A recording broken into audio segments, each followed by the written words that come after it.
Naam, asalamu alaykum wa rahmatullahi wa barakatuh. Amani ya Mwenyezi Mungu iwe nawe mtazamaji wa Takwa Media Makambako. Leo tupo Njombe, makao makuu ya mkoa wetu huu wa Njombe. Hapa nyuma yangu ni soko kuu la Njombe. Je, wanauelewa kwa kiasi gani juu ya Ramadhani pamoja na Kwaresma? Kabla tujaenda kuwasikiliza, usiache kusubscribe, kucomment na kushare ili taarifa hizi ziwaendee watu wengi zaidi duniani. Lakini pia tutakwenda kuwasikia wanauelewa kwa kiasi gani juu ya mambo Mwenyezi Mungu Subhanahu wa Ta'ala. Wamejiweka jirani na uwepo Mwenyezi Mungu Subhanahu wa Ta'ala kwa kiasi gani? Haya yote tutakwenda kuwasikia dakika chache zinazofuata. Twende tukawasikie. Tupo sokoni, tupo ndani ya soko, tupo na vijana wenzangu hapa. Hebu tuwasikie kwanza wana vibe kiasi gani. Mambo vipi? Uhakika? Harakati? Tutamhoji yule wa kwanza. Kaka, mambo vipi? Fresh. Unaitwa nani? Mimi naitwa Daniel Ndondole. Daniel Ndondole. Ni dini gani? Mimi ni Mkatoliki. Wewe ni Mkatoliki? Ndio. Naam, naona vibe ni ya kutosha. Kazi zinaendelea. Biashara zinaenda vizuri. Uhakika mwingi kibishi. Haya, sasa mimi nitakuuliza swali. Ukipata nitakupa zawadi ili kae ni sababu ya kujiandaa na futari baadaye. Upo tayari? Nipo tayari. Haya, swali lipo kama ifuatavyo. Mwezi huu wa Kwaresma mnafunga siku ngapi? 40 au 30?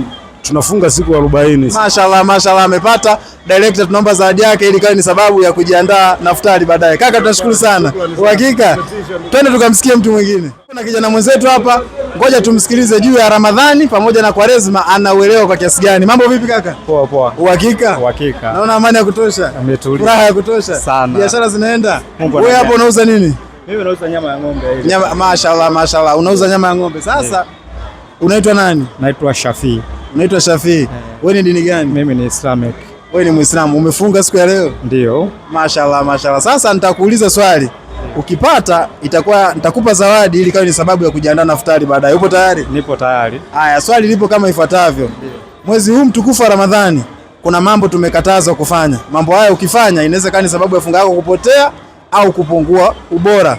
Unaweza kunitajia mambo hayo mawili? Ndio, naweza kukutajia. La kwanza? La kwanza ni kula mchana. Ndio. La pili? La pili ni kamari. Oh, mashaallah, mashaallah, amepata. Director tunaomba zawadi yake ili kawe ni sababu ya kujiandaa na futari baadaye. Kaka, tunashukuru sana. Vijana hapa Njombe wapo vizuri, wanaifahamu dini yao. Wewe hapo ulipo, dini yako unaifahamu?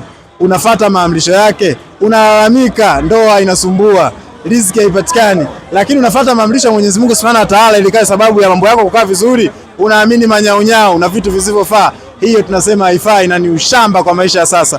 Mpaka wakati mwingine, waaza, salamu alaykum wa rahmatullahi minkum.